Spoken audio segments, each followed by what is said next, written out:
మాకైతే అసలుకి అవసరం లేదు. ఎందుకంటే మేము ఫస్ట్ నుంచి 10th తర్వాత ఇంజనీరింగ్ కోసం చదువుకుందామని మేము పాలిటెక్నిక్ రాసి ఎగ్జామ్లో వినే మేము సీట్ తెచ్చుకొని ఇక్కడ చదువుకుంటున్నాము. మాకు ఇప్పుడు నెక్స్ట్ శక్తి స్కీమ్ అని తెచ్చి మాకు లాటరీ ఎగ్జామ్ లేకుండా చేస్తామని అనుకుంటున్నారు. ఐటీ వాళ్ళతో మేము ప్రాక్టికల్ అసలుకే చదవము. మాకు బీటెక్లో చదవాల్సిన మొత్తం పోర్షన్ మేము ఇప్పుడే చదువుతాం 90%. మాకు అందుకని మాకు శక్తి స్కీమ్ అనే అవసరమే వద్దు. మాకు ఇదే కావాలి, ఎస్బిటే కావాలా.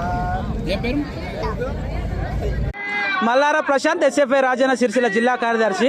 రాష్ట్రంలో పాలిటెక్నిక్ కళాశాలలను నిర్వీర్యం చేసేటువంటి శక్తి పథకాన్ని జీవో నెంబర్ 97ను రద్దు చేయాలని చెప్పేసి ఈరోజు ఎస్ఎఫ్ఐ ఆధ్వర్యంలో మరి పాలిటెక్నిక్ కళాశాల నుంచి జిల్లా కలెక్టర్ కార్యాలయం వరకు కూడా వందలాది మంది విద్యార్థులతో ఈరోజు ర్యాలీగా రావడం జరిగింది. ఎందుకంటే తెలంగాణ కాంగ్రెస్ రాష్ట్ర ప్రభుత్వం నూతనంగా ఏందైతే శక్తి పథకం అనేటువంటిది పాలిటెక్నిక్ విద్యార్థుల జీవితాలను అంధకారంలోకి నెట్టేటువంటి ఒక 97 జీవోను తీసుకొచ్చింది. దీని ద్వారా మొత్తం పాలిటెక్నిక్ విద్య అనేటువంటిది ప్రైవేటీకరణ అయ్యేటువంటి ప్రమాదం ఉంది.